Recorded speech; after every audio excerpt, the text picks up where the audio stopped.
Muy buenas tardes, bienvenidos a esta sesión de la tarde de hoy que se vincula con lo que se entiende por filosofía analítica.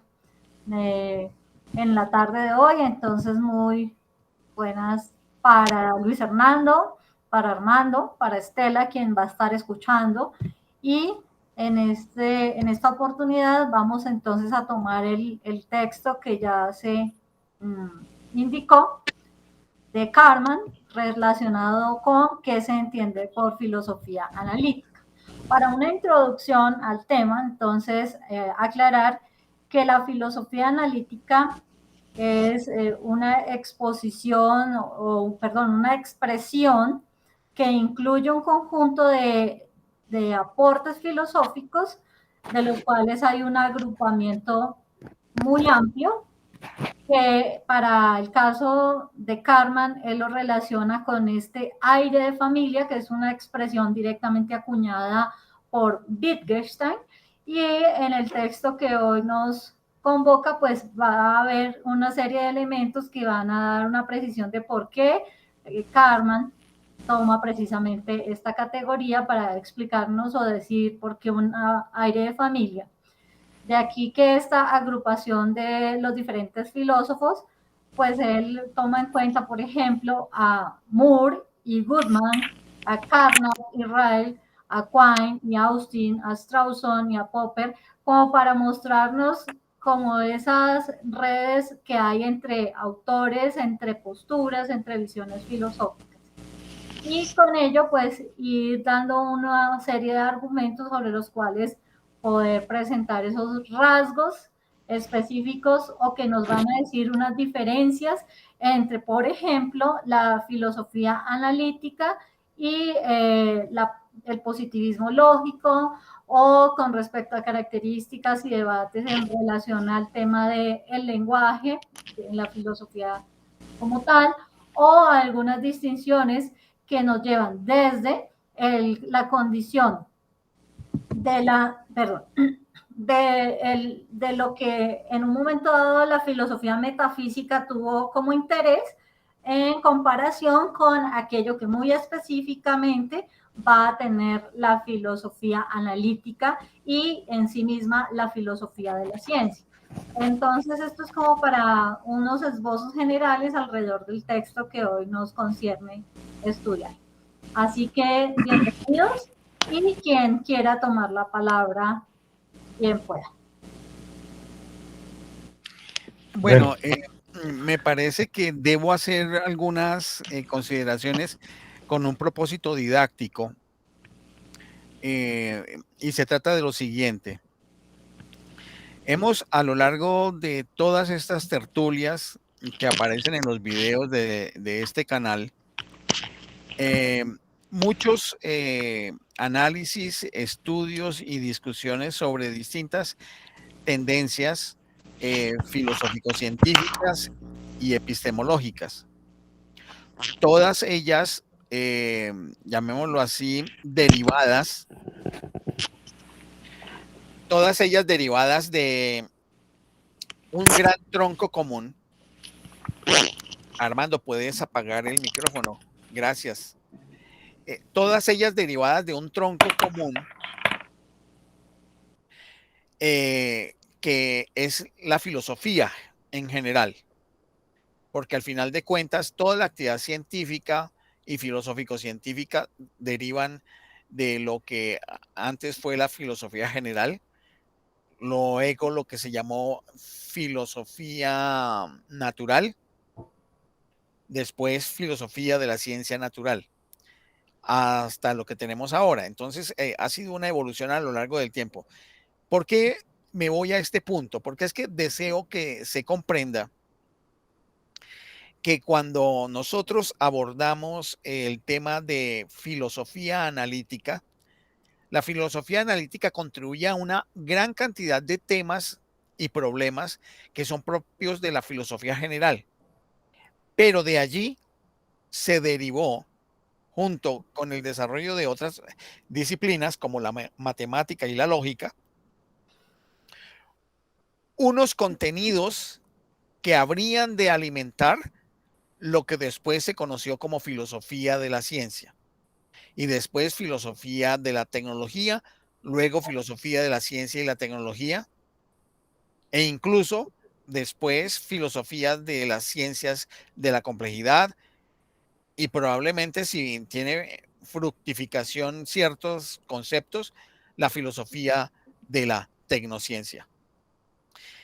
Teniendo en cuenta eso, entonces lo que vamos a abordar nosotros acá en la tertulia es el análisis de los elementos más generales distintivos que permiten identificar lo que se conoce como filosofía analítica y su vinculación posterior con lo que sería la filosofía de la ciencia. No nos iríamos a abordar otros temas que son propios de la filosofía analítica, tales como filosofía moral o filosofía política, e incluso filosofía del lenguaje en general. Podemos tocar la filosofía analítica, pero como filosofía del lenguaje científico, más no a nivel general.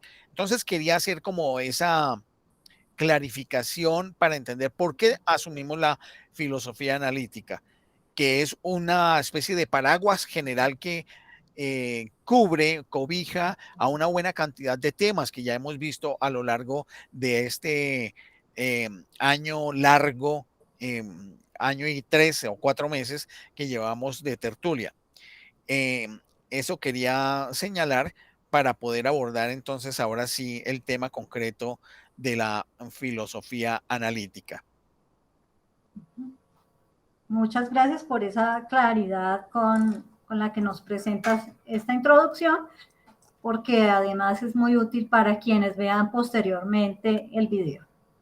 Entonces, con base en lo que ya expresó Luis Francisco, ¿quién quiere tomar la palabra?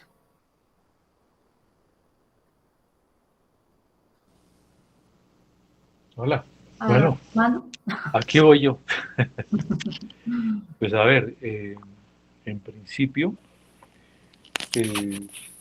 siento que hay como una especie de menosprecio hacia, hacia la filosofía analítica. Y no sé, es tal vez porque de esos aspectos tan básicos que tiene la filosofía analítica, de pronto tendríamos una mejor forma de desarrollar nuestras vidas y de nuestra cotidianidad, como lo hablamos en la anterior oportunidad. ¿Y todo por qué? Porque definitivamente, pues lo que hay aquí en este tema de la filosofía analítica es tomar este lenguaje ordinario e irlo transformando en un lenguaje más apropiado a, digamos, a temas de mayor profundidad. Entonces, digamos que la filosofía analítica en principio lo que hace es una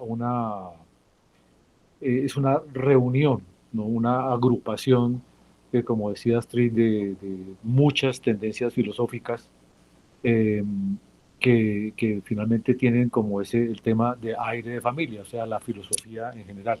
Me llama la atención ahorita cuando Francisco dice que pues si estamos tocando los elementos generales de la filosofía general, tomamos algunos aspectos hacia una filosofía analítica y que finalmente lo que estamos encontrando fundamentalmente aquí en la filosofía analítica es la filosofía del lenguaje científico. Entonces creo que ese es como el eje principal que se está moviendo acá.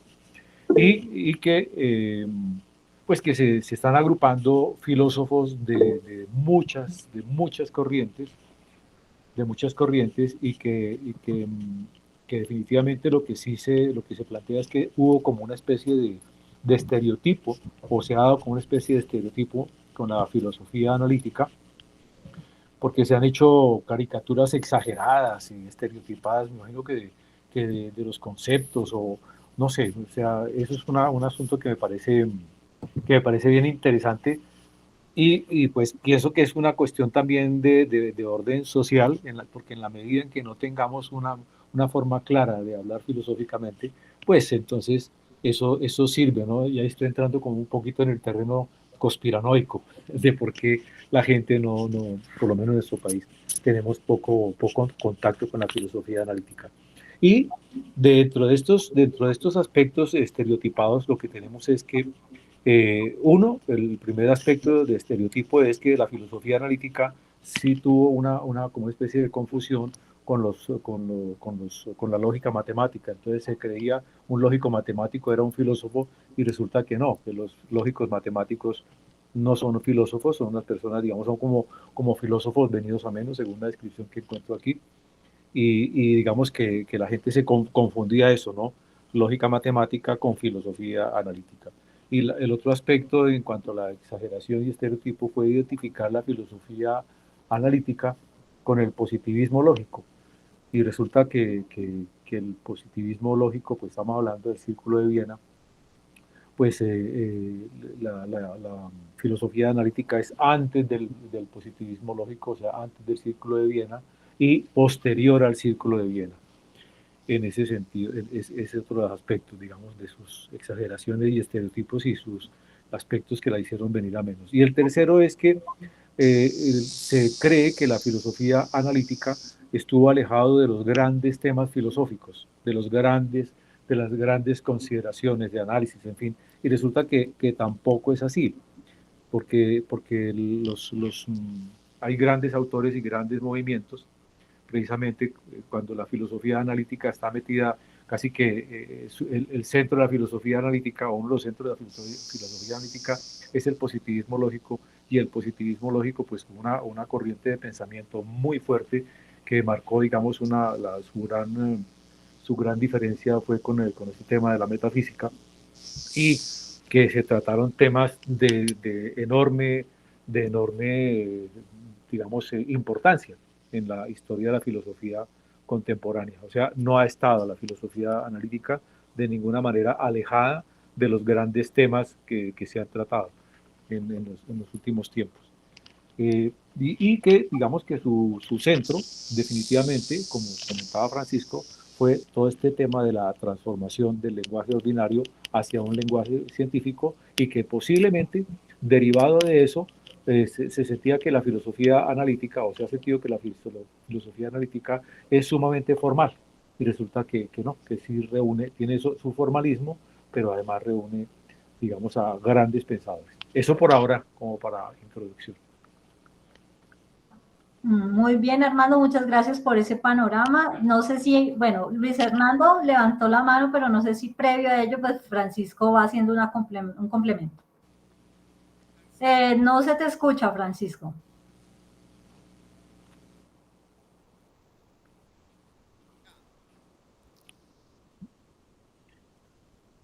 Ya, lo que pasa es que estaba haciendo prueba de micrófono conectado y el micrófono no conectado, era básicamente eso. Claro, hay un asunto que seguramente trataremos a lo largo de esta conversación, y es cuáles son los llamados aires familiares de los rasgos distintivos que son propios de aquello que llamamos filosofía analítica, a pesar de que los filósofos sean tan distintos, porque eso es lo que va a identificar la filosofía analítica. Seguramente vamos a tocar el problema sobre el análisis del lenguaje y todas esas cosas, pero ya, era básicamente eso. Listo. Luis Hernando, tienes la palabra.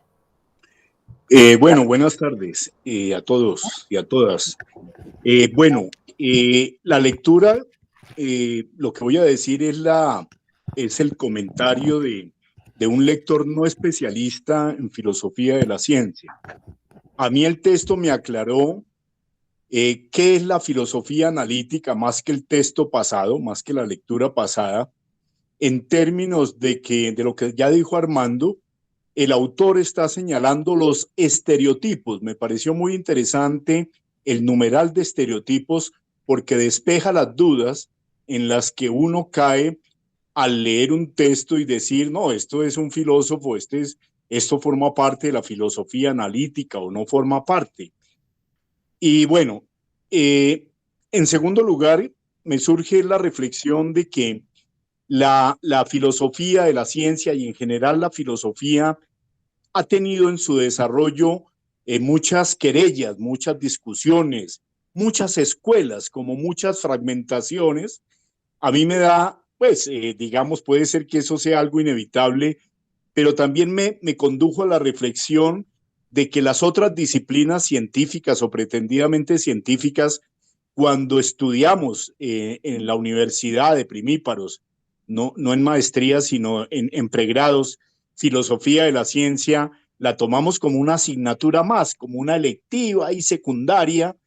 Y ¿por qué traigo esto a cuento? Porque me parece que eso es parte de los equívocos para clasificar la filosofía como analítica o no. Es decir, como es una materia, entiendo que es una materia, la filosofía de la ciencia es especializada, desde luego, pero mi comentario va a señalar que si se tomara más en serio la filosofía de la ciencia en todas las disciplinas y ciencias, los equívocos quizás serían menores y estaríamos hablando como cosas parecidas. Ese es un comentario que hago, como digo, vuelvo y digo, como lector no especialista de filosofía.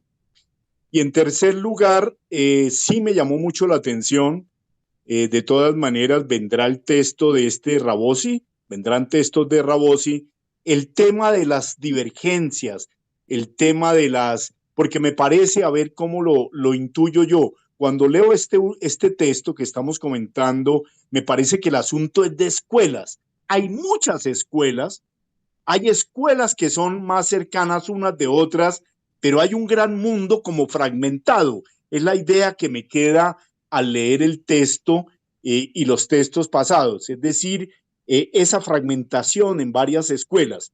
Pero en común sí están los problemas de origen de la filosofía. Luis Francisco lo señaló la vez pasada, creo con claridad. La metafísica, aunque se quiera desprender de ella, es un elemento que permanece común y me parece, bueno, haciendo un juicio atrevido, que es inevitable, porque el problema del ser o no ser, o el problema de la conciencia que determina el ser, o el ser que determina la conciencia, es un problema irresoluble, digámoslo así, irresoluble para mí en términos de que los filósofos se debaten entre las dos premisas fundamentales, yo las denomino así. Todos los filósofos yo creo que han llegado a ese dilema, como a una especie de dilema, y quizá algunos lo resuelven como Kant, que me gusta mucho, en donde le da salida desde la perspectiva científica y desde la perspectiva de la fe, llamémoslo así, religiosa. Es decir, lo resuelve Kant de manera muy inteligente en términos de dilucidar de qué se está hablando, si desde la perspectiva de la fe o desde la perspectiva de la ciencia. ¿Por qué digo esto? Porque en últimas el problema sí definitivamente para todas las filosofías en mayor o menor énfasis es ontológico, en últimas. A mí me gusta mucho Kant porque llega a un planteamiento que me pareció muy lúcido, que tendría que releer. Hace días no leo a Kant, hay que leerlo en la fuente, cuando Kant llega, hablando de los a prioris, a la causa encausada. Eso me parece maravilloso. La causa encausada es una forma muy profunda de resolver, entre comillas, resolver el tema de la conciencia anterior al ser. Dejo ahí mi comentario. Francisco. Sí, gracias. Bien, pues a raíz de algunas de las cosas que ha señalado Luis Hernando, yo quisiera complementar lo siguiente. Uno cuando habla de existencialismo o de pragmatismo o de fenomenología, neocantismo, uno puede imaginar la idea de escuela. Es decir, una filosofía con un desideratum, una declaratoria de premisas de pensamiento, de concepción acerca de las cosas, acerca del mundo, de los fundamentos de las mismas y de las maneras de conocer. Acontece que con la filosofía analítica no existe eso. La filosofía analítica no se constituye en una doctrina ni un desideratum de absolutamente ninguna cosa acerca del mundo. Es ante todo, es una práctica de hacer filosofía en la cual se tiene en cuenta algunos elementos que son sustantivos y que se repiten en muchos de estos filósofos, que es el mirar el problema de la significación del lenguaje con respecto a las cosas que se están manifestando a través del mismo y las relaciones de estas con el uso de las palabras y la manera como se encadenan. Y por supuesto, pues la significación que se les da. Por esa razón, entonces viene la idea de los rasgos familiares. Y para ello, vale decir que el profesor Karman utiliza la idea que está muy bien planteada por parte de Ludwig de Wittgenstein en su obra Investigaciones filosóficas acerca de lo que son los juegos del lenguaje. Porque los juegos del lenguaje lo que hace es establecer una red de, de relaciones que no están declaradas, pero que por la manera como operan, uno encuentra que hay aires familiares y da los ejemplos de los distintos tipos de juegos, desde los juegos de cartas, juegos de roles, eh, eh, y empieza a hacer, llamémoslo así, unos acercamientos de tipo metafórico para decir que en los juegos hay divertimento, que en los juegos puede haber ganadores y perdedores, aunque no todos los juegos tienen todos los mismos rasgos y características, pero hay un elemento común que los une en algunos juegos, unos aspectos presentes que en otros no están totalmente, pero sí algunos otros, y eso es lo que denomina Wittgenstein los aires familiares. Esos aires familiares o aires de familia de los cuales habla Wittgenstein es algo que experimenta la filosofía analítica, de la cual se desprende después todas las ideas fundamentales que van a servir para los iniciadores de la filosofía de la ciencia, que fueron los miembros del Círculo de Viena con la Declaración de la Concepción Científica del Mundo de 1929, que fue la que, llamémoslo así, profesionalizó, sacó a flote de la opinión pública mundial lo que se denominaría posteriormente filosofía de la ciencia. Entonces, en ese sentido, podemos decir que los escritos de Russell o de Moore o de Wittgenstein, de Nelson Goodman, de Rudolf Carnap, de Ryle, de Quine, de Strawson, del propio Popper, que tienen dentro de sí unas diferencias de concepción marcadas, sí hay un estilo de hacer filosofía. Y ese estilo de hacer filosofía es el que se asocia con los rasgos familiares. En eso quiero hacer hincapié. ¿Por qué razón? Porque si tomamos la filosofía de Popper, sabemos que es denominada racionalismo crítico y que está basada en la idea de hacer una crítica al inductivismo que planteaban los miembros del Círculo de Viena, dentro de los cuales estaba Carnap. O sea que encuentra uno contraposición entre Popper y Carnap. Sin embargo, los dos estaban interesados en el análisis del lenguaje científico y de la estructuración lógica del mismo, a pesar de que uno defendiera hasta cierto punto el problema de la inducción y la verificación empírica de teorías, Carnap, y el otro dijera que eso era un contrasentido porque ya Hume había planteado claramente desde hacía 200 y pico de años que era un sinsentido lógico, porque no se podrían construir enunciados universales a partir de experiencias, de experiencias particulares que da la empiria, porque siempre habría la posibilidad de una nueva experiencia y no tendría final, porque los enunciados universales se supone que son enunciados que han agotado toda experiencia, toda empiria posible, y son de totalidad, son de universalidad total. Y ahí es donde ingresa lo que Luis Hernando tocaba, que es algo propio de los problemas generales de la filosofía que viene desde antiguo, que es el problema de las concepciones ontológicas acerca de la naturaleza del mundo, del ser del mundo, del acontecer del mundo, y en esa medida los universales entran allí.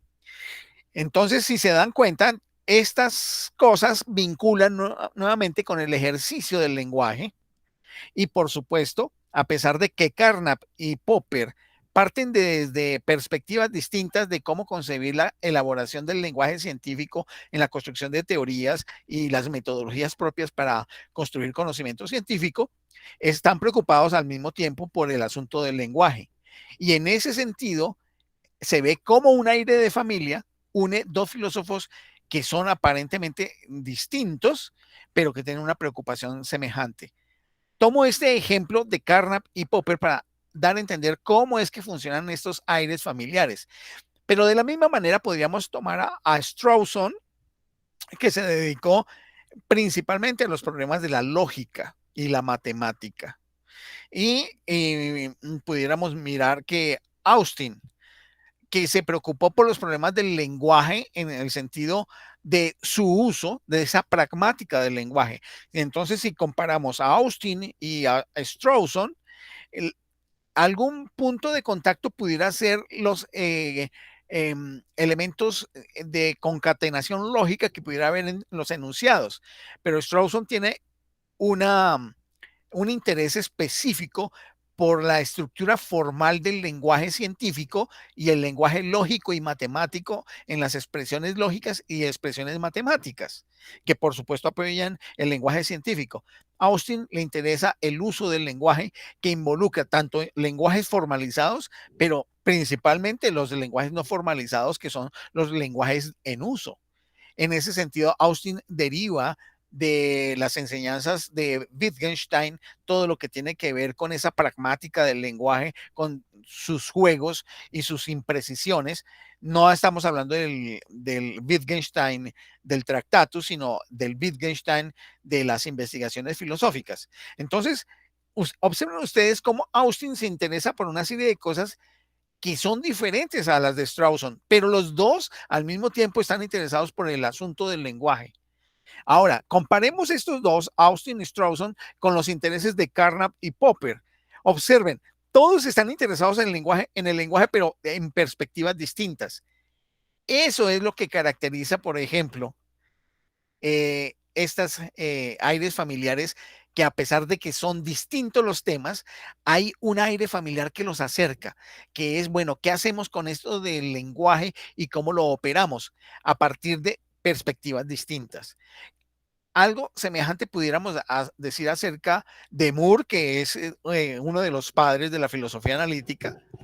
Nelson Goodman, por supuesto, también con los enunciados, y Quine, que estuvo interesado en la relación entre el lenguaje, la epistemología de la crítica al empirismo y la construcción de teorías, y en ello, pues el uso del lenguaje en la construcción de teorías a partir de visiones no necesariamente empiristas, habida cuenta de unos dogmas de los cuales parte el empirismo y con los cuales no necesariamente tiene una justificación suficientemente satisfactoria. Entonces, observen todo esto que acabo de señalar para que ustedes vean cómo un conjunto de filosofías y filósofos que pueden tender a manejar temas específicos diferentes tienen un aire común.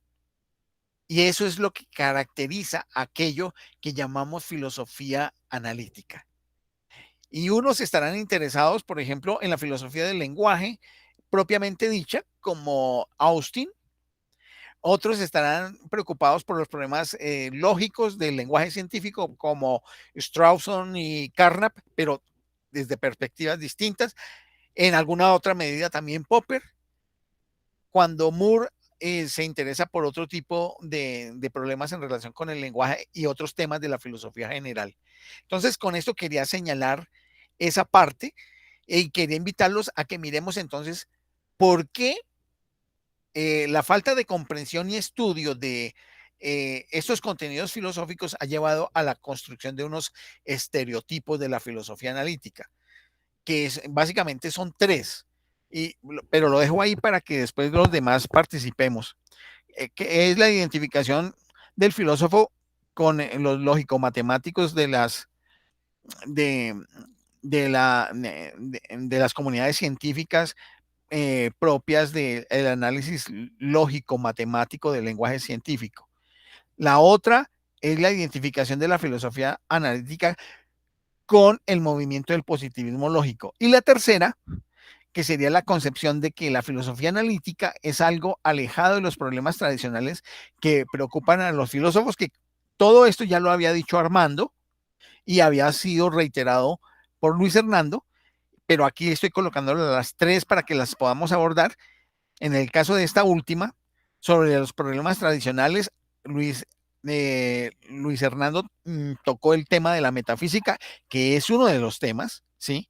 Pero también está el asunto relacionado con el poder, con todo el asunto de la filosofía política, por supuesto, los debates de filosofía en la economía, las relaciones de la filosofía de la economía liberal versus la economía política. Entonces, observen que a veces se considera que la filosofía analítica no toma estos problemas, pero sí los toma. Esos serían las tres identificaciones equívocas de la filosofía analítica con estos tres tipos de tema, aunque la filosofía analítica es un movimiento de pensamiento filosófico mucho más amplio. Me detengo ahí. Pues sí. Ay. ¿Sí?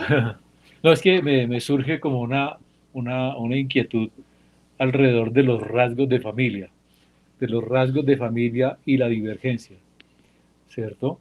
Entonces estoy pensando en filosofía analítica y filosofía de la ciencia. Su rasgo divergente, o sea, ¿en qué momento estas dos se abren? Excelente. Lo que sucede es que la filosofía analítica, como dije, no es una doctrina, es un conjunto de filosofías y filósofos que se preocupan por el problema del conocimiento, de la política, de la historia, de diversos tipos de temas, pero hay un lazo común, que es el problema, primero que todo, del descomponer en partes los problemas, y el otro, el uso del lenguaje en esa capacidad de descomponer en partes los problemas. Por eso es que se llama analítica, porque es una filosofía que va a la minucia descomponiendo en partes. Eso era algo que no había precisado, pero este es el momento de precisarlo. Lo que acontece es que dentro de todo ese campo de estudios, hay un campo de estudios específicos que tiene que ver con la construcción de conocimiento científico. Y por supuesto, allí también el campo de descomponer en partes y ver el papel del lenguaje en la construcción de teorías científicas, modelos de investigación, métodos de investigación, pues hace parte. Pero uno podría decir, el gran paraguas es filosofía analítica. Un subcampo de la filosofía analítica es la filosofía de la ciencia, específicamente la que se inició con el positivismo lógico. Después se desarrollan otras filosofías de la ciencia, por supuesto. Pero el origen es ese. En ese sentido, es mucho más amplio el paraguas de la filosofía analítica que el paraguas de la filosofía de la ciencia. Y por supuesto, pues hay otros elementos. Espero que con esto pues haya quedado claro para ti. Sí, perfecto. Muy bien. Excelente, muchas gracias. Pues recuperando esto que de alguna manera ya había esbozado Armando, que Francisco hace especificidad, quiero tomar de la identificación del filósofo analítico con un lógico matemático. Precisamente lo que va a decirnos Carman es que es posible que se encuentre dentro de esta filosofía analítica aquellos filósofos que son contrarios a tener que establecer técnicas formales para mostrar claramente ese uso de la filosofía. Y hay otros que estarían por el lado de la forma lógico-matemática, y cuando se hacen esas relaciones o esas interpretaciones injustas, diría yo, más que malas interpretaciones, yo las llamaría injustas, cuando se clasifica al filósofo, al lógico, como un filósofo netamente. lo que hace el que se dedica a la parte de la lógica es a construir herramientas o a generar condiciones técnicas con las cuales trabajar, pero que esa no es exclusivamente la labor de un filósofo analítico, sino que el filósofo analítico hace esto que hemos estado diciendo, y es cómo encontrar de manera subyacente unos problemas más amplios sobre los cuales se pueden hacer pues aplicaciones de tipo de la lógica, entre otras, para hacer, por ejemplo, claridad en el tema, en temas que tienen que ver con el lenguaje, con la claridad o el dilucidar problemas de tipo filosófico, utilizando a la lógica más como una herramienta. El otro tiene que ver con lo de la identificación de esa filosofía analítica con el positivismo lógico, pues esto también nos pasó hace unas semanas entre nosotros. De alguna manera se hizo como esa confusión, y que hoy afortunadamente el texto lo está permitiendo dilucidar, y es el hecho, como lo decía Armando, de que pues la filosofía analítica viene desde el mismo siglo, mediados o parte del siglo XIX, abarca el XX, y, o sea, históricamente ahí nos está mostrando un campo más amplio. Mientras que si hablamos del positivismo lógico, estamos refiriéndonos pues a ese periodo que se conoce muy particularmente como al Círculo de Viena, y que ya Francisco lo aclaró, que tiene un periodo específico en la historia de las ideas de la ciencia, y con ello pues estos personajes se centraron en un ejercicio muy particular de hacer claridad o buscar clarificar el lenguaje científico. Y en cuanto a la concepción de esta, que la filosofía analítica como algo alejado de los problemas tradicionales, Armando también lo decía, pues que eso es parte de algo que ha oscurecido la explicación sobre quiénes son estos filósofos analíticos, porque precisamente al buscar en sus desarrollos, va mucho más allá de esas contribuciones, va mucho más a solamente a hechos que tengan que ver con teoría del conocimiento o problemas de la moral o el sentido en cuanto a carácter metafísico, y lo que hacen es poner esa red de relaciones. Por eso también es que Karman nos plantea dentro de todas estas características de los rasgos de familia, el hecho precisamente de una actitud cautelosa que tienen los filósofos analíticos frente a la metafísica. Es un hecho de poder tener una interpretación con mucha precisión con respecto a todos estos elementos, así como también una actitud positiva hacia el saber científico, en cuanto a ver que aquí hay como una línea que se iría, por ejemplo, por la visión científica, mientras que otros se irían más por una visión, digámoslo así, prototipo moralista, religiosa, pero que en un momento dado, frente a otras posturas, lo que harían es hacer una compactación entre esas dos, que es lo que de alguna manera Luis Hernando nos estaba diciendo con respecto a Kant, que es una integración de esas dos visiones.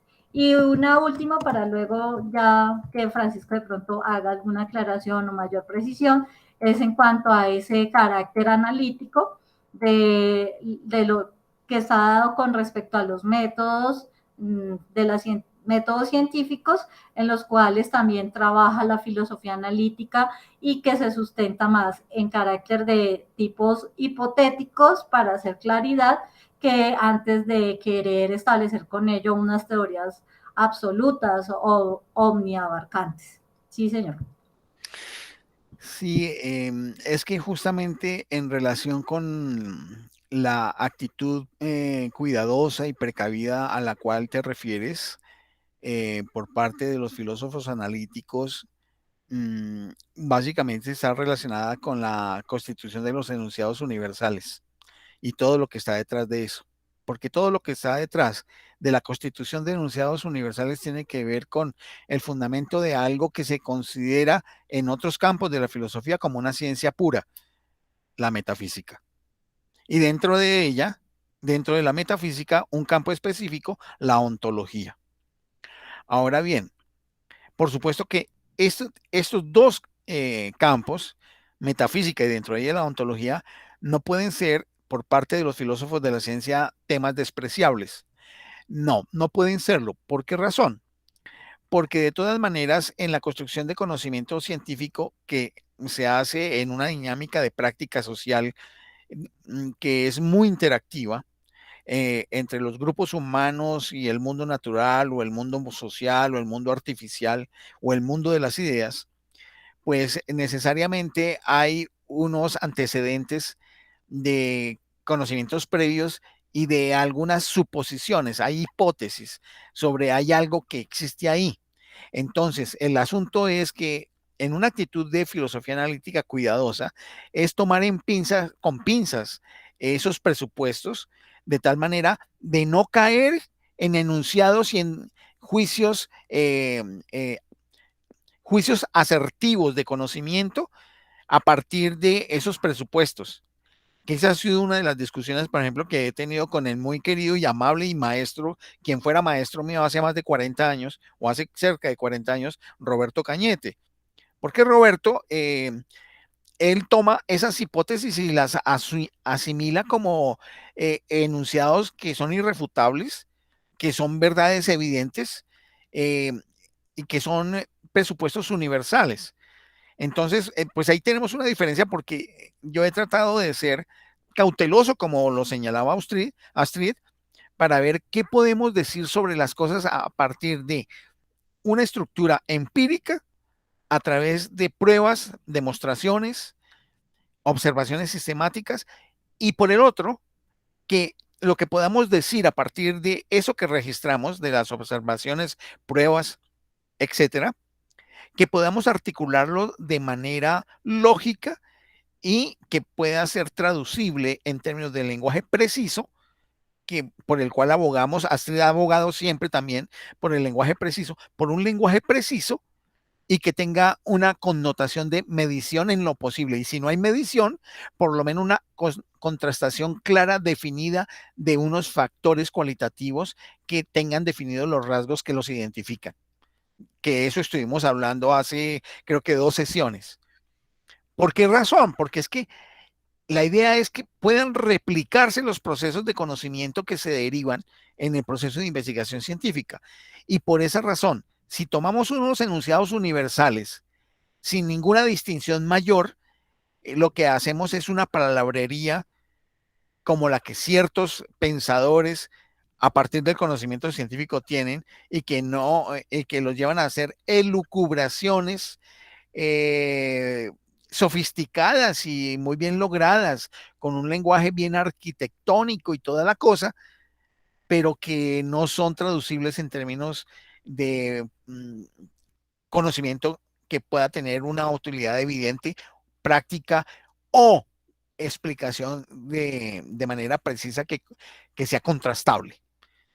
Y aquí ha sido una discusión que hemos tenido habitualmente con Roberto Cañete.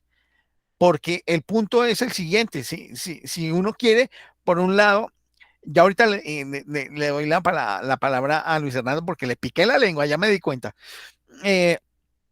Si uno quiere tomar las ideas tanto de la filosofía analítica o tomemos la 11ª tesis sobre Feuerbach de Marx, que hasta el momento los filósofos lo que han hecho ha sido contemplar el mundo. Y contemplando el mundo uno puede decir una cantidad de cosas.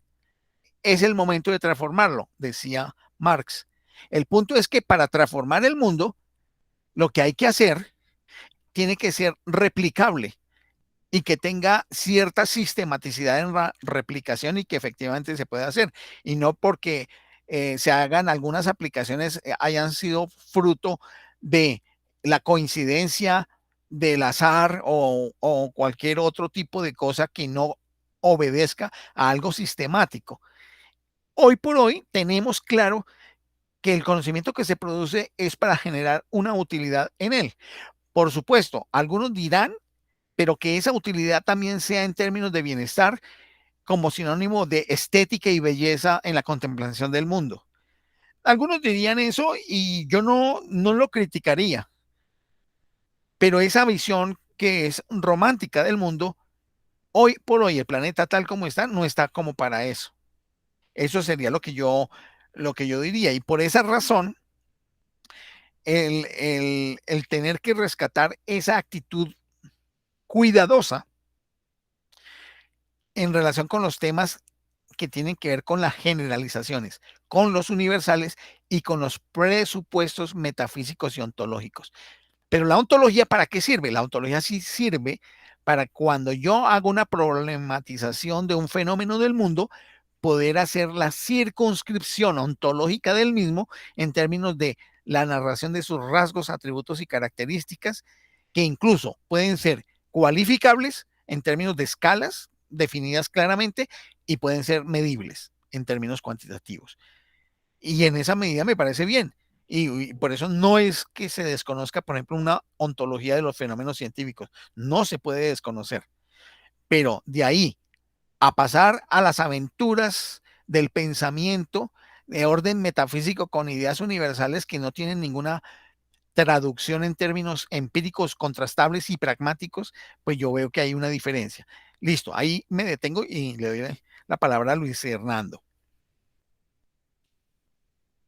Bueno, quería hacer dos comentarios. Uno que tiene que ver con que en las ciencias sociales suele uno en el terreno de la investigación escuchar algo que yo creo que es un prejuicio y es identificar los métodos cuantitativos y el rigor matemático con el positivismo.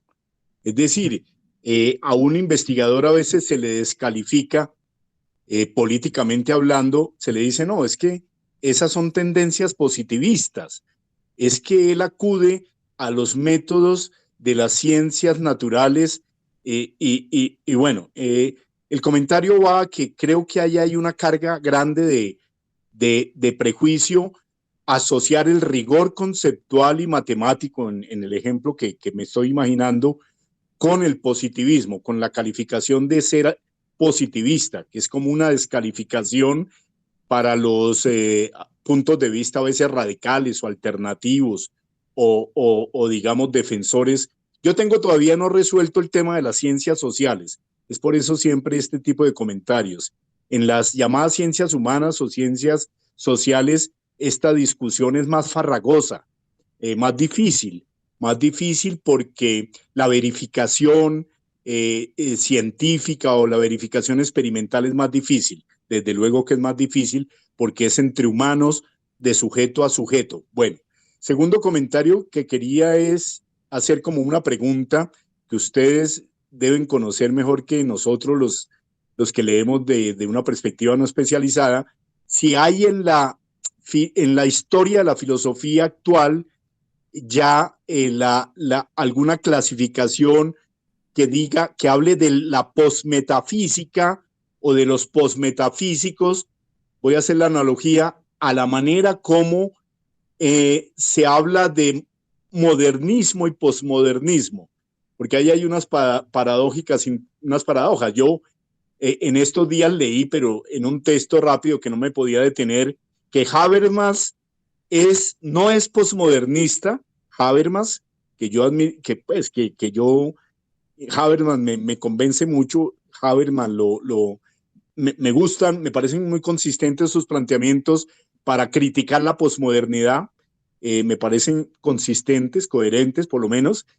Entonces, el texto que estaba leyendo decía, de ninguna manera Habermas es metafísico, él es quizá post-metafísico, pero no postmoderno. Pero bueno, esas son unas discusiones un poco retóricas a veces, pero me llamó la atención, sí, dado que el tema es tan álgido, ese tema del cuidado con la metafísica, yo lo entiendo como claro, una precaución que no quiere decir que desista, que no sea un tema válido, claro, que lo tienen, pero dice, digamos, defiende la filosofía analítica, creo yo, el rigor conceptual. Es decir, si A, si B, entonces C, eso debe ser algo desmenuzado, algo por lo menos en principio en el discurso, antes de la verificación, por lo menos muy lógico, muy coherente, muy sustentado. Muy bien. Pues si me permites, Astrid, listo. En relación, vamos al primer asunto relacionado con el concepto de posmetafísica. Hay una idea asociada a Habermas sobre pensamiento posmetafísico. Y eso está relacionado con una metodología de trabajo que desarrolló Habermas a partir de los años, segunda mitad de los años 60, em, que se denomina el método reconstructivo. El método reconstructivo habermasiano lo que hace es no partir de enunciados universales em, declarados como doctrina o principios de fundamentación, sino que recogiendo lo que va produciendo la dinámica histórica de los autores en relación con los temas, pone a dialogar a los autores, los pone a controvertir entre ellos mismos y él desarrolla dentro de su escrito en ese tipo de conflictuación en una dinámica dialéctica de contrastación como aplicación del método reconstructivo y en esa discusión pone los puntos fuertes, débiles del argumento de un autor con el respecto al otro, después los discute y después de esa discusión él hace su propio planteamiento, el planteamiento a partir de lo que vio. Y si nos damos cuenta, lo que está sucediendo ahí es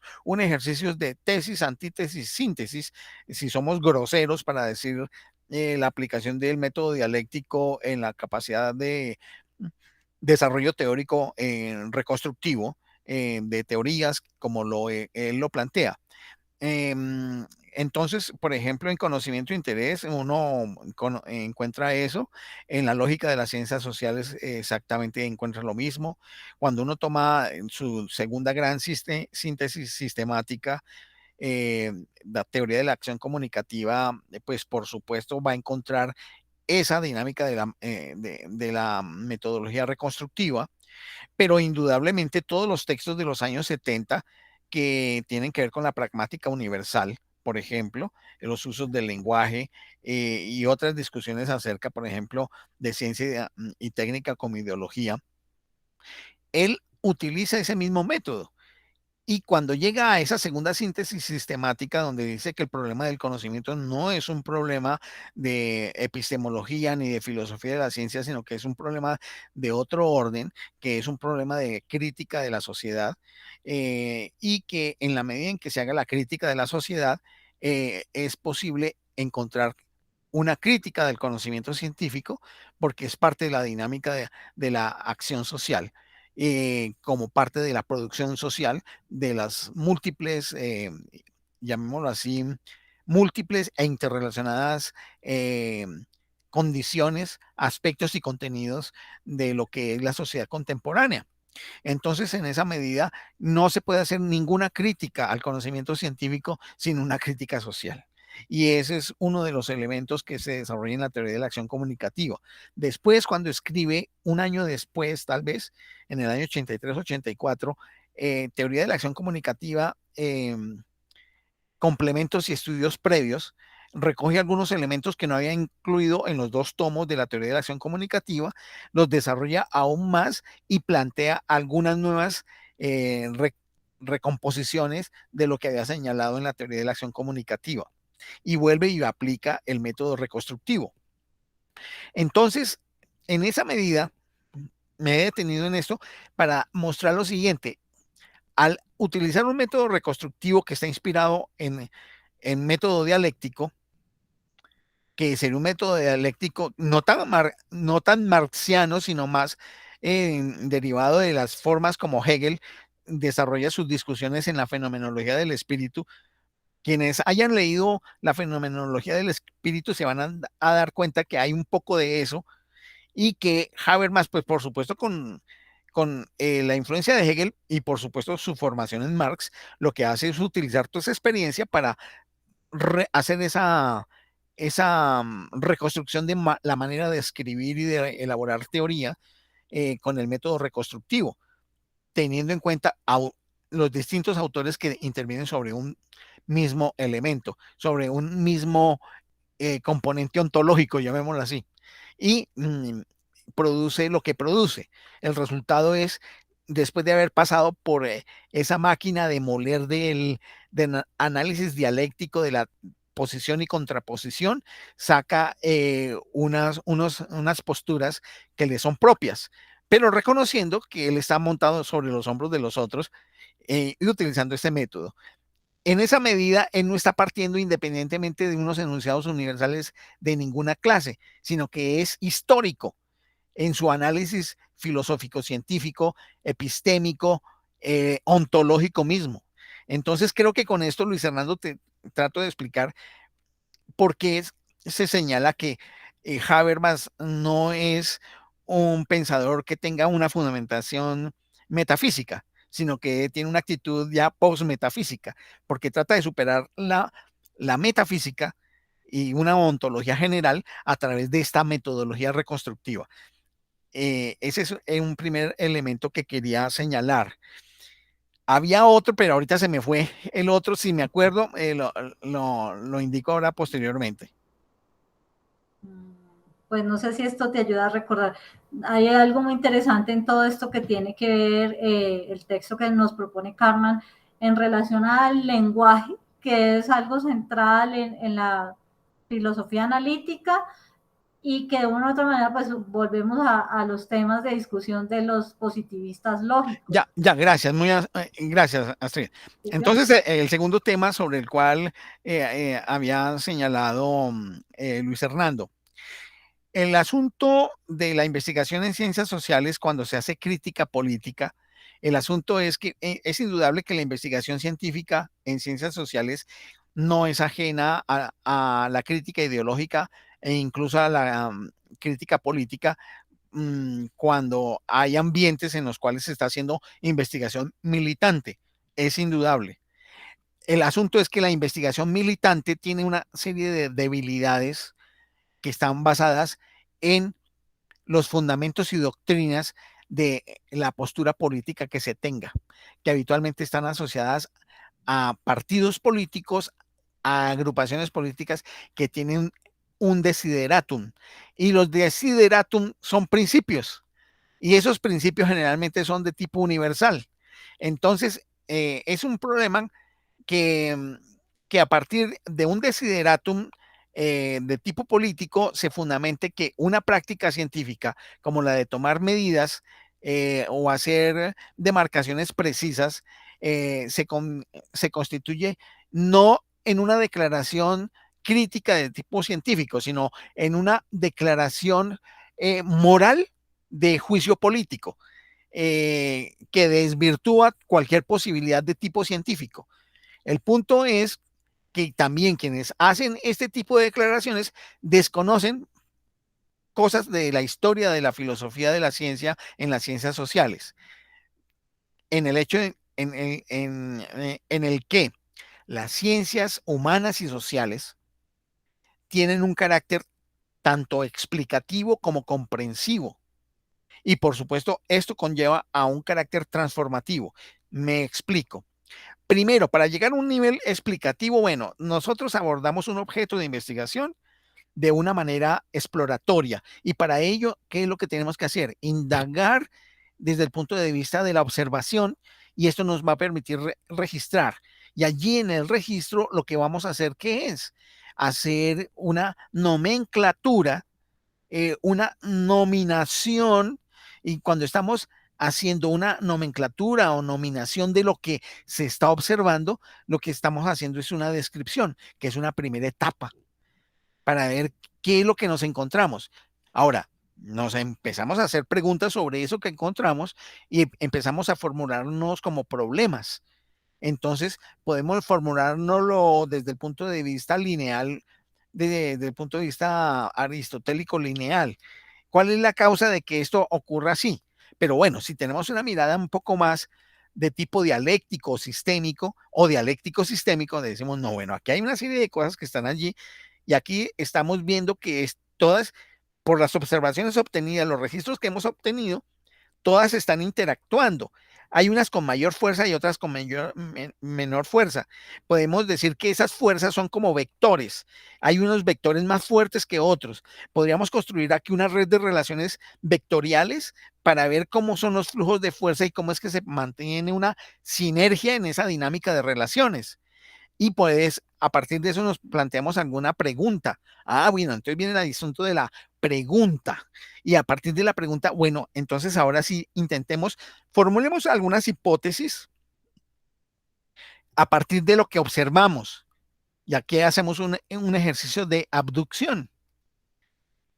La abducción es un ejercicio de lógica que permite formular hipótesis. Y es que a partir de elementos conocidos nos pretendemos dar explicaciones no conocidas, pero que tendrán que ser probadas empíricamente.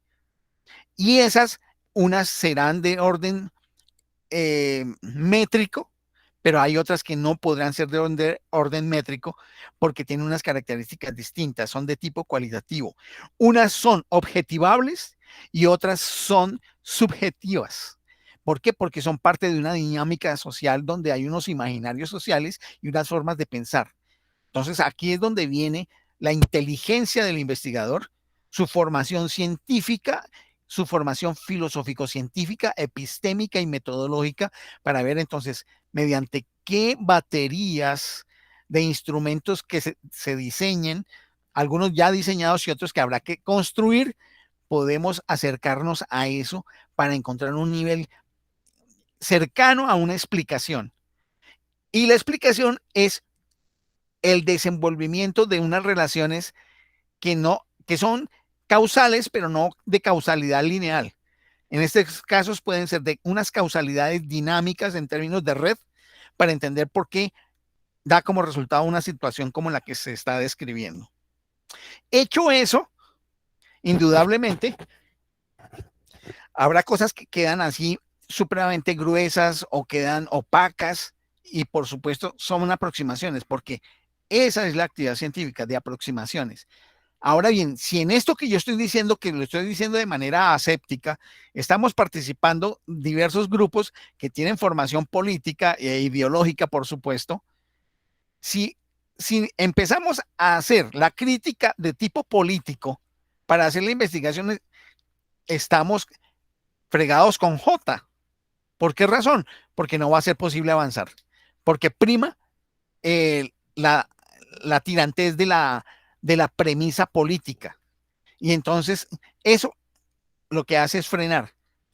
Y por supuesto, cuando tenemos una fundamentación desideratum de tipo político de partido, lo que vamos a hacer es poner dentro del plan de investigación cómo traducimos el desideratum en práctica científica. Y ahí tenemos problemas, porque son visiones unilaterales y aquí se requiere una dinámica colectiva de distintas inteligencias que puedan estar participando allí. Otra cosa distinta es que un partido político decida hacer una investigación y la quiere hacer a su acomodo. Por supuesto, uno quiere ver lo que quiere ver y dirá lo que quiere ver. Pero si tenemos una actitud científica, tendrá que ser de otra manera y tiene que ser mucho más amplia. Creo que, Luis Fernando, con esto voy respondiendo el asunto. Pero ahí no quedamos. Sí, señor. Porque vamos en lo siguiente, que es el carácter de la 11ª tesis de Feuerbach. Por tomar ese campo o por una actitud pragmática. El mundo no está para ser contemplado, sino para ser transformado.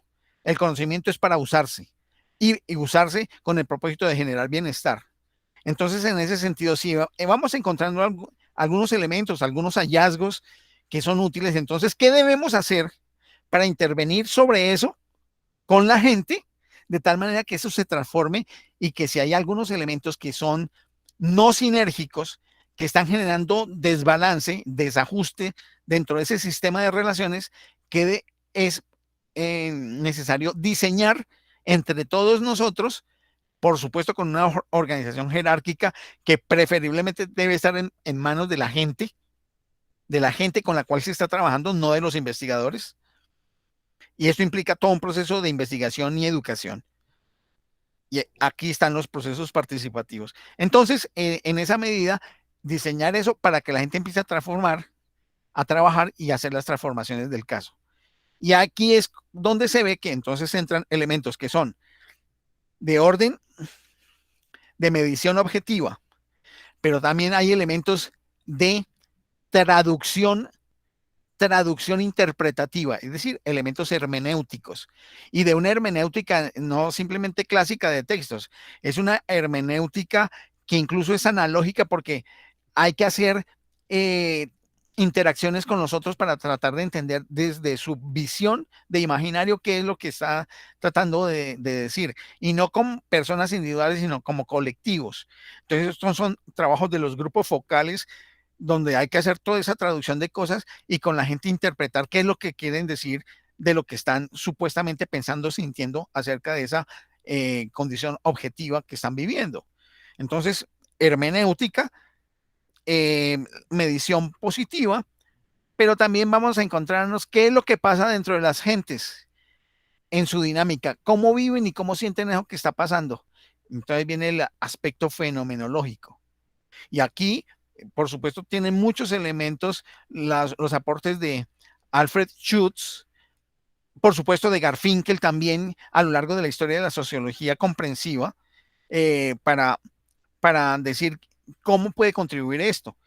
Creo que nos vamos dando cuenta que se requiere una excelente formación epistémica, filosófico-científica y metodológica, y por supuesto una clara formación política para tener los argumentos suficientes para detener ciertas cosas que sean, por ejemplo, fanáticas, y también tener capacidad de negociación con otros para ceder cierto tipo de cosas y aceptar otro tipo de cosas. Aquí no estoy diciendo que sea un asunto fácil. Ahora bien, yo no estoy hablando simplemente desde la teoría, sino que pues esto tiene que ver con unas prácticas que tuve, pero esas las tuve hace más de 30 años, por supuesto, en los años 80. Ahora, no tenía esa formación que tengo ahora. Lo que hago ahora es recoger toda esa experiencia que tuve y la planteo de esta forma más o menos ordenada para dar a entender ese asunto. Por último, lo que hemos entendido en el desarrollo de las ciencias humanas y sociales es que lo que se puede construir en ciencias humanas y sociales no son afortunadamente conocimientos que sean generalizables. Y aquí entonces las pretensiones metafísicas y ontológicas de enunciados universales se pierden. ¿Por qué razón? Porque la naturaleza y características de los fenómenos propios de las ciencias humanas y sociales son fenómenos ideográficos. Un fenómeno ideográfico es un fenómeno que ocurre ahí y solo ahí, y muchas veces ocurre ahí, solo ahí y solamente en una ocasión en el tiempo.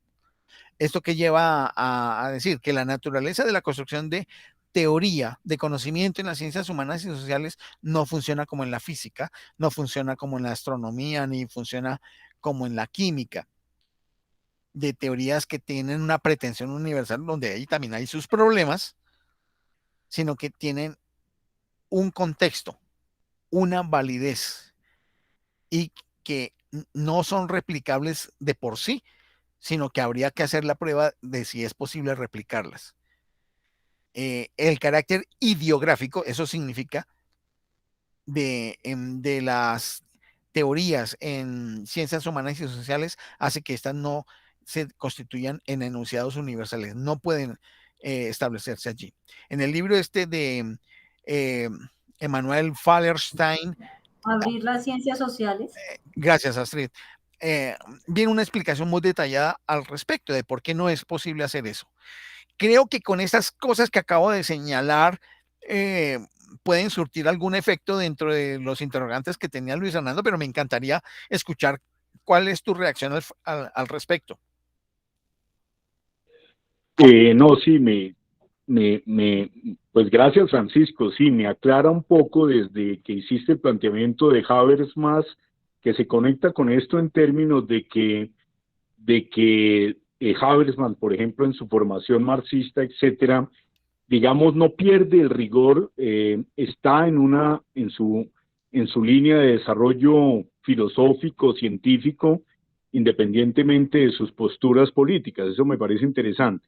Y sobre las ciencias sociales, sí, respondes muy bien en términos de trazar criterios como ese determinante, que es: no confundamos ciencia con política, o démosle su lugar a la ciencia y la política de manera rigurosa, diferenciada.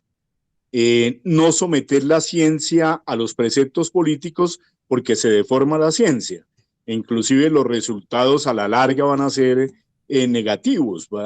Realmente es como una coerción al pensamiento científico, que puede tener consecuencias malucas, que puede tener consecuencias sociales inclusive negativas, porque es una forma de mentir, es una forma que podría llevar a decisiones equivocadas. No, me parece muy bien. Habría que leer en esto último que dijiste, Wallerstein, un poco para precisar esos condicionantes, esas formas en la discusión, porque en las ciencias humanas, ya lo hemos dicho en estas tertulias muchas veces, es muy difícil la discusión, este tipo de discusiones. Es muy, claro, la contrastación es mucho más difícil, pero uno siempre acude cuando en estos debates en las ciencias sociales dice: usted está lanzando un discurso, haciendo un discurso que es contraevidente, porque yo le veo mucha fuerza a las demostraciones empíricas, así no sean cuantitativas. Es decir, cuando inclusive de carácter cualitativo hay evidencias empíricas que no cuadran con esos discursos que pretenden explicar la realidad, dice uno, ahí hay contraevidencia. Y por eso me parece, independientemente de todo, la evidencia empírica me parece muy importante en las ciencias sociales, en la sociología, bueno, más en la sociología que en la economía, etcétera, porque en la economía de todas maneras se exige más contrastación, se exige más evidencia empírica que trascienda los modelos y todas estas cosas. Uh-huh.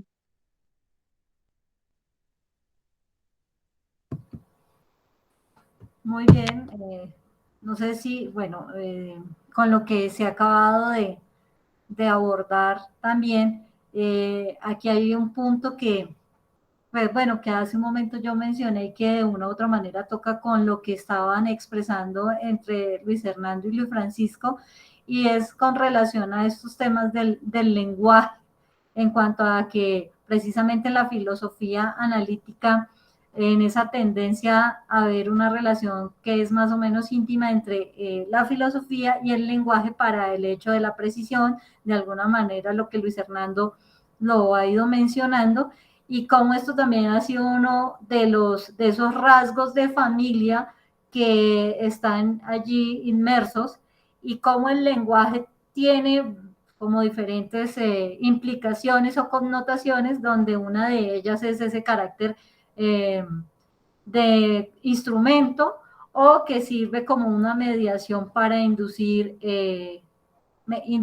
hacia la realidad, pero dándole con ello una categorización o una precisión para dar una distinción entre un término u otro, para ubicarlo en el lugar más preciso, para con ello también hacer distinciones entre definiciones para dar claridad, y no hacer, digamos, como esas confusiones que a veces nos decía también el mismo Karman, las discusiones que hay alrededor de un término tan específico como el de sustancia y atributo, que luego se confundían con el de sujeto y predicado.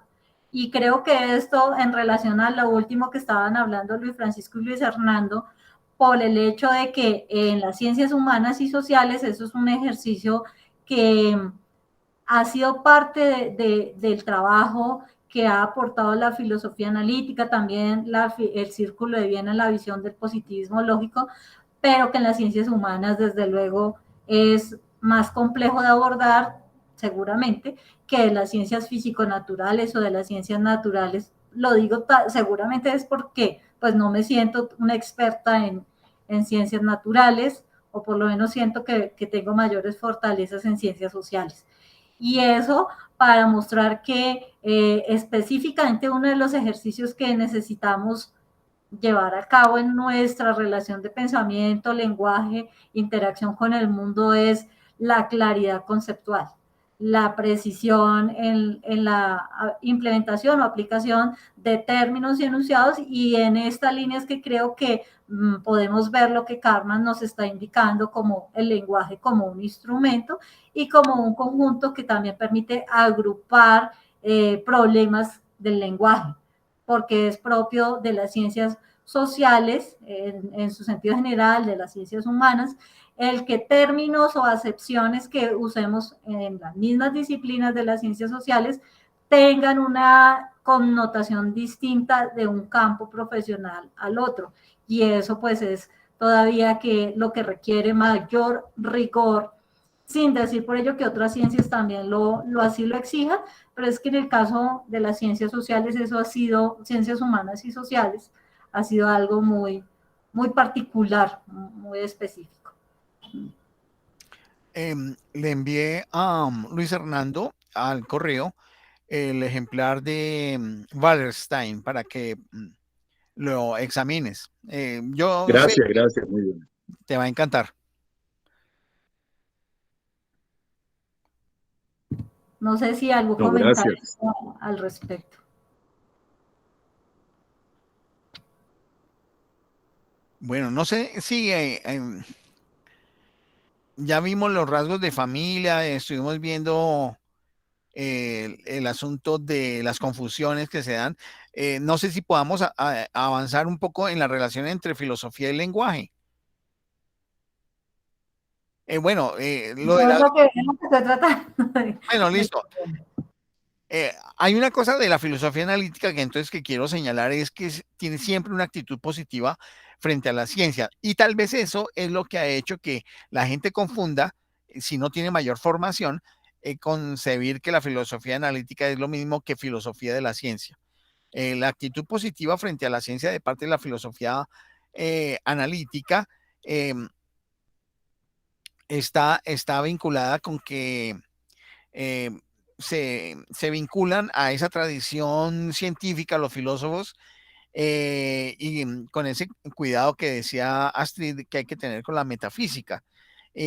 Pero ante todo, la búsqueda de un carácter elucidatorio, es decir, de precisión, que bueno, Astrid lo ha insistido, yo también lo he insistido, de ser supremamente cuidadosos para hacer, llamémoslo así, la descomposición y la asignación de términos a los elementos que descomponemos y que definimos en las descomposiciones que vamos haciendo. Y cuando hablo de descomposición, estoy hablando del carácter analítico, que es el poder seguir unos parámetros, unos protocolos que permitan hacer, llamémoslo así, que una totalidad se descomponga en partes que estén orgánica o con articulación sistémica, pero que permita identificar dentro de ellas unas características propias y unos vínculos entre sí. Y de esa manera poder armar y desarmar, llamémoslo así, como un rompecabezas, una totalidad. Por supuesto, no es un rompecabezas de una totalidad que está quieta, sino que es una totalidad dinámica. Por eso no hay ningún problema en la vinculación con la filosofía analítica, se pueda vincular con teoría de sistemas en las distintas versiones que pueda tener teoría de sistemas, porque hay esa relación que se puede establecer en el concepto de analiticidad.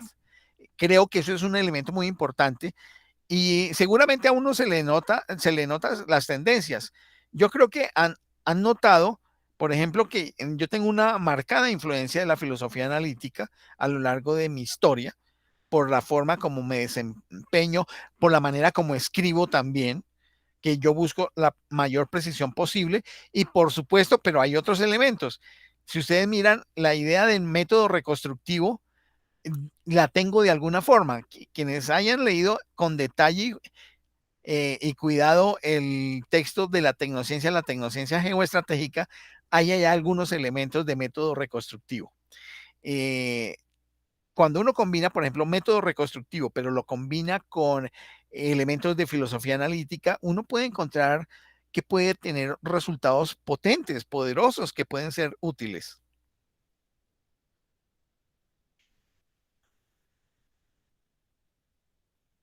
Muy importante todo esto que estás planteando, Francisco, para adentrarnos en el tema de la filosofía analítica en relación a los problemas con el tema del lenguaje.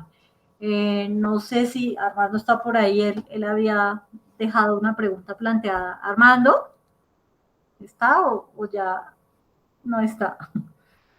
Bueno, parece que... Yo ¿Ah, estoy. sí? Sí. Ah. No, pues es que viendo el asunto de la filosofía analítica, me parece que hay dos rasgos que son bien importantes y que definen el poder analítico de esta filosofía, que es esa relación íntima con el lenguaje. Y que pues tenemos a unos personajes como Wittgenstein que definitivamente comienzan a encontrar en el factor lenguaje un carácter elucidatorio, un carácter fundamental, y que digamos que eso aleja o caracteriza a esta filosofía respecto de digamos, de la filosofía general, por una parte. Y por otra parte está el tema de la metafísica, que paradójicamente en el centro de la filosofía analítica surge como una espada el tema del positivismo lógico y su valor altamente contrastante con el tema metafísico. Entonces digamos que a la filosofía analítica se le aleja de un aspecto, digamos, metafísico, en el sentido de que es muy amplio, que se habla de muchas cosas que están más allá digamos, de lo físico, y que estamos más allá de, pues, en el espíritu, tal cosa, y nos acercamos más al tema real, y al quedarnos ahí en los temas reales, positivos, digamos, y encontrar que todo este asunto se puede traducir a través del lenguaje, pues entonces digamos que la filosofía analítica encuentra en esas dos características como su eje fundamental. Hay también como el asunto de esa mirada digamos, de una actitud positiva frente al saber científico también. Entonces, pues claro, si uno lo ve de esa manera, pues la metafísica pues definitivamente tiene que alejarse un poco de toda esta filosofía analítica, aunque la misma filosofía analítica yo diría que tiene como esa característica de la ciencia, en que nada es definitivo y que todo puede cambiar en el instante siguiente. Entonces diría que la filosofía analítica recupera en ese sentido al aspecto metafísico y no lo da por sentado, nada da por sentado, porque algo puede surgir que tengamos que decir más adelante con este asunto. Ahí es que yo tenía por acá algo que era la 41, el parágrafo 41, en que, a ver la 40.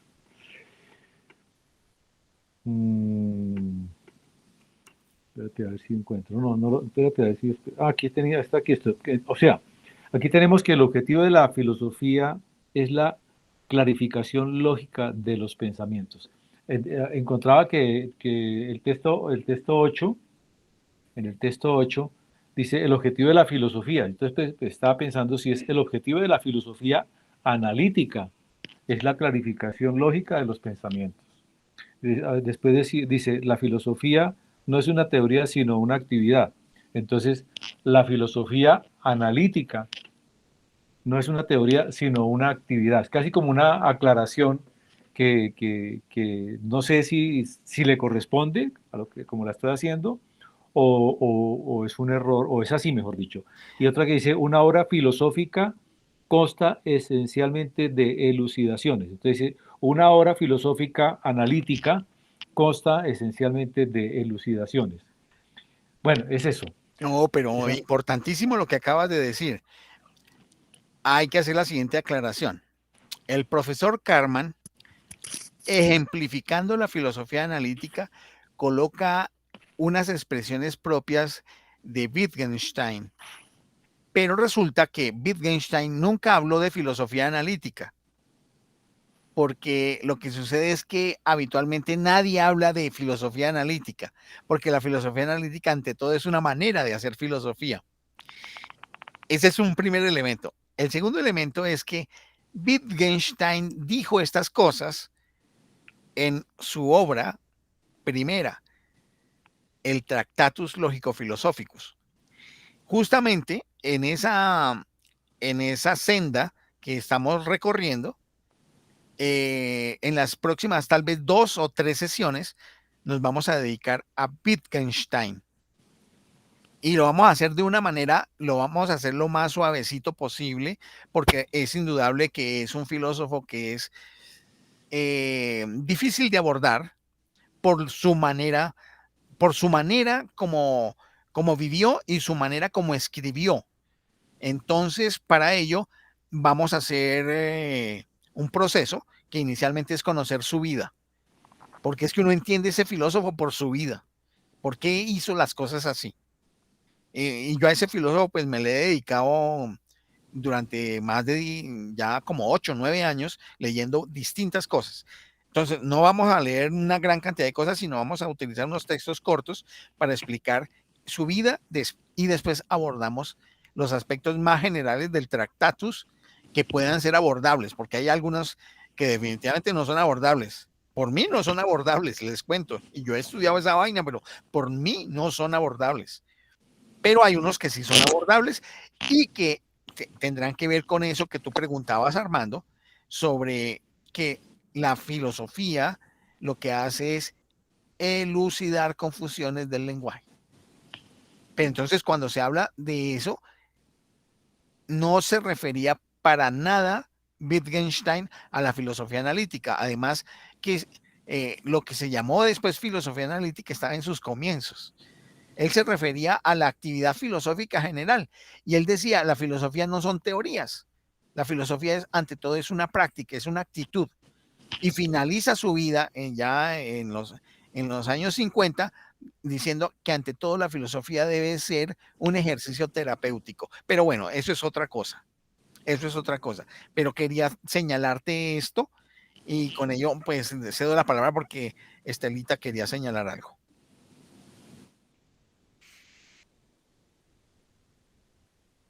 No, yo solo quiero, bueno, no pude hacer mis subrayados porque esta cosa no se dejaba subrayar.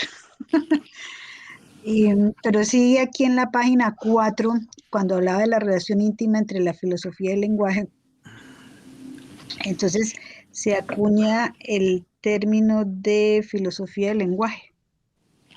Y yo quería saber cómo se acuña ese término, o sea, cómo surge este concepto. No sé si me... Claro, no, está muy bien planteado. Es que inicialmente el término filosofía del lenguaje es un término general dentro de la filosofía de Wittgenstein, de Russell, de estos primeros filósofos que hacen la apertura de lo que se llamó después filosofía analítica. Ya después aparece la filosofía del lenguaje como una disciplina propia que tiene un carácter de investigación con un objeto específico y que se da, por supuesto, en la tradición británica, básicamente en Cambridge. Allí después surgen todos estos trabajos que hacen Austin, hacen Searle, hacen Nelson Goodman, pero unos se van por la filosofía del lenguaje y otros se van por la lingüística. O sea que ahí hay varias cosas que habría que tener en cuenta. Una cosa es la filosofía del lenguaje y otra cosa es la lingüística. Por supuesto, la lingüística traía unos elementos ya desde antes con Ferdinand de Saussure, con los apuntes que sus estudiantes habían tomado del curso general de el curso general de lingüística. Y por supuesto, esto trae una visión desde el estructuralismo, pero Curso de Lingüística General. gracias, gracias, muchas gracias. Entonces, por un lado, pues se unen esto que venía de Saussure con los aportes que da la filosofía del lenguaje, pero específicamente la filosofía analítica genera una división o una derivación de estudios propios que se llama filosofía del lenguaje. Y ahí me acuerdo de Austin, Searle y también Nelson Goodman, si no estoy mal. ¿Y Carnap cómo llega ahí? No, es que Carnap viene es por la línea del positivismo lógico en el análisis lógico del lenguaje científico. Y por eso te decía que yo no sé si estuviste en la explicación que hice hace un rato de los aires familiares. Si no, será chévere que veas el video para ver cómo es que a partir de trabajos distintos que hacen, de todas maneras hay unos puntos en común. Carnap trabaja cosas que tienen que ver con la estructuración de los enunciados del lenguaje científico, en relación también con el proceso de la verificación empírica para la elaboración de teorías. Y por supuesto, Austin y Searle tienen que ver es con la pragmática del lenguaje, con el uso del lenguaje y la naturaleza del uso del lenguaje en términos de los significados y cómo esto se va transformando, que hay entre las relaciones hablante-oyente y que tiene que ver con los tipos de actos de habla que se van generando. Por supuesto, esto tiene una influencia posterior que es tan fuerte que llega hasta Habermas y que lo influye tremendamente en la constitución de la teoría de la acción comunicativa. Pero eso es otra línea de trabajo derivado de la filosofía analítica. Y mira, por eso es que la filosofía analítica no es una doctrina, sino es una manera de hacer filosofía que llega e influye de alguna manera a un neomarxista como Habermas. Podría decirse que ahí surge, o sea, que ahí se unen y luego se separan Lo que pasa es que desde la filosofía analítica. vuelvo y digo, O sea, la filosofía analítica es un gran paraguas y es un gran paraguas que contiene una multiplicidad de autores, principalmente filósofos y estudiosos del lenguaje, que se interesan por mirar los problemas del lenguaje, unos desde la perspectiva del significado, otros desde la perspectiva de la construcción de los enunciados, otros desde el punto de vista del significado y lógica de la construcción de teorías científicas, otro desde las redes de relaciones de los enunciados, otros de los problemas de la lógica y las metodologías para la construcción de teorías, las cuales tienen un sustento en el lenguaje. O sea, hay un punto en común en todas que tiene que ver con el lenguaje. El lenguaje es la piedra angular que genera los aires familiares de todos los filósofos que están encuadrados dentro de la tradición analítica, pero cada uno de ellos trabaja aspectos distintos. Yo no podría, llamémoslo así, comparar el trabajo de Carnap con el trabajo de Austin. Son distintos. Ni el trabajo, por ejemplo, de Quine con el trabajo de Searle. No, más bien encontraría de pronto algunas similitudes o diferencias entre Quine y Carnap, o entre Popper y Carnap, por supuesto, porque ellos son controvertibles entre sí. No podría ubicar, por ejemplo, los trabajos de Goodman con los trabajos que pudo haber hecho en su momento el propio Carnap. De pronto hay diferencias allí. Y por supuesto, detrás de todos ellos está Wittgenstein. Y detrás de ellos está Russell. ¿Por qué? Porque ellos dos, junto con Moore, con George Moore, fueron los que generaron todas las ideas fundamentales para que se desarrollara todo ese movimiento que se conoció como filosofía analítica y que cogió diversas ramas de trabajo y de acción. Lo que me hace ruido ahí es que en la lectura dice que la relación se manifiesta con el uso del lenguaje como instrumento o trampolín. Sí. O sea, ahí no es el objeto de estudio. Entonces yo después decía, bueno, ¿y en qué momento se separa de ahí y se convierte como en objeto de estudio de sí mismo? No, es que el objeto de estudio lo trabaja la lingüística. La filosofía del lenguaje, mira, es la dinámica del uso del lenguaje. Ah, ok. Ahí es como una intersección de las dos, pero Es, cada es, cual por es, su es, lado. es correcto. Sí, sí, Ok, totalmente de acuerdo. ya lo entendí. Perdón, porque además como estoy con mi atención dispersa. Oh, pero no puede, mira que el video puede ser muy útil para ti. Si no Sí, es, y lo puedes ver. Yo no diría nada más, Astrid, no sé, no tengo más para decir. Yo no sé si, bueno, a mí me llama esto la atención que no lo hemos dicho mucho, de pronto se ha tratado de manera así como genérica, y es en cuanto a lo de los métodos en la esfera científica en relación a la filosofía consistente en el trabajo de hipótesis sujetas a correcciones acerca de temas puntuales. ¿En qué sentido? En que precisamente desde antes estábamos diciendo que la filosofía analítica no pretende con eso ser la que abarca todo o la que tiene la última palabra, sino precisamente haciendo de lo que habíamos mencionado más arriba, que es en tener como ese cuidado, esa precaución, en cómo manejarlo, en cómo llevarlo con cuidado, pero aquí es específicamente para el tema de las hipótesis en el término de la construcción científica, para con ello evitar el criterio de la omnicomprensión, para hacer con esto también unos ejercicios que pueden aparecer como fragmentados o como pero no tanto fragmentados, desmenuzadores, con los cuales justificar y aclarar y hacer el criterio de elucidación en el campo de la filosofía analítica para hacer que precisamente unido a esta filosofía del lenguaje o a este ejercicio que ustedes están planteando con Estela, crear esa red de relación entre el lenguaje, la construcción de hipótesis, la construcción de enunciados, para unas condiciones particulares de cada uno de los fenómenos que permitan hacer la aclaración o la precisión en cuanto a darle un lugar a cada una de esas teorías o hipótesis en la ciencia.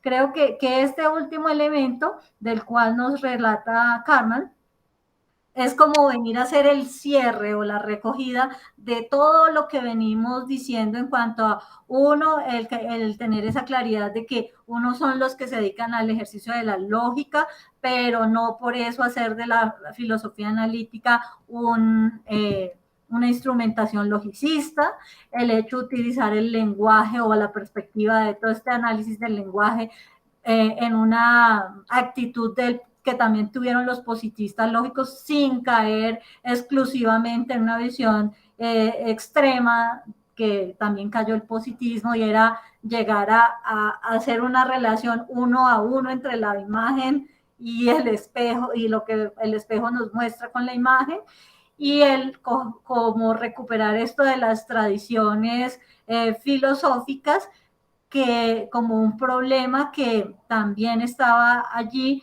sin volverlo como algo exclusivo. Yo veo que este último punto que Carmen toma de lo de las hipótesis hace más bien el ejercicio de la recogida de todo lo que también tú le explicabas o nos explicabas a través de lo que preguntaba Luis Hernando y de Sí. lo que, porque precisamente lo que tiene el carácter elucidatorio de toda esta filosofía hace que lo que entendamos es que lo que podemos es tomar los fenómenos en unos sentidos particulares para poderlos manejar y abordar como delimitándolos, pero no diciendo con ello que están acabados, sino por el ejercicio de poderlos manejar. No, así me parece excelente lo que acabas de señalar porque permite hacer el cierre de lo que se había señalado. Claro, yo había tocado solamente para el caso de las ciencias humanas y sociales varios de los elementos que tú señalabas con lo del método, la formulación de hipótesis por abducción y cosas por el estilo, pero tal como lo planteas es la forma más adecuada para hacer ese cierre porque lo tomas a nivel no solamente de las ciencias humanas, sino de todo tipo de conocimiento científico que se puede abordar. Claro, muy bien. Bueno, pues a mí el ejercicio me ha resultado muy satisfactorio, muy enriquecedor, porque creo que todos hemos puesto mucho empeño, se nota hoy, en hacer de la lectura algo más cuidadoso y es de ahí que han surgido todas estas preguntas que hoy hemos traído al encuentro y veo que eso nos ayuda también a madurar como grupo, como el grupo que somos de filosofía de la ciencia, y esperemos que también esta grabación, este video que está quedando, pues sea de utilidad para muchas personas que están interesándose cada vez más en entrar y ver las tertulias.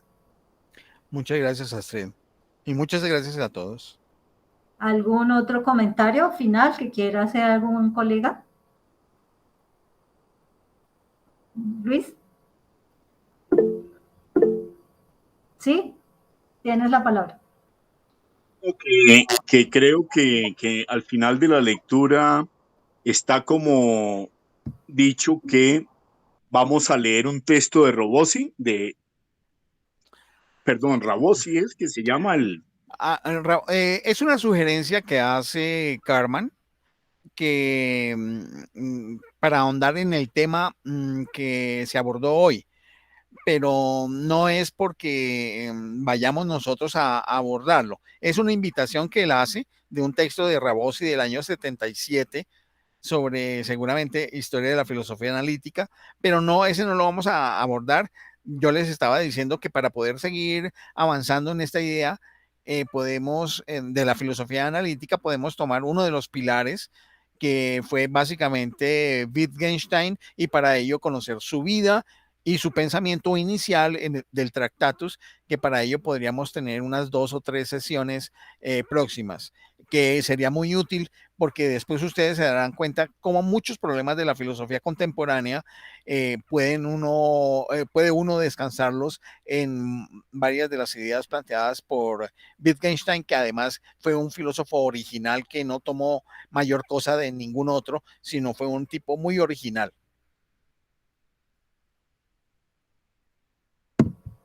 Bueno, pues siendo así, voy a parar la grabación para que podamos tener entonces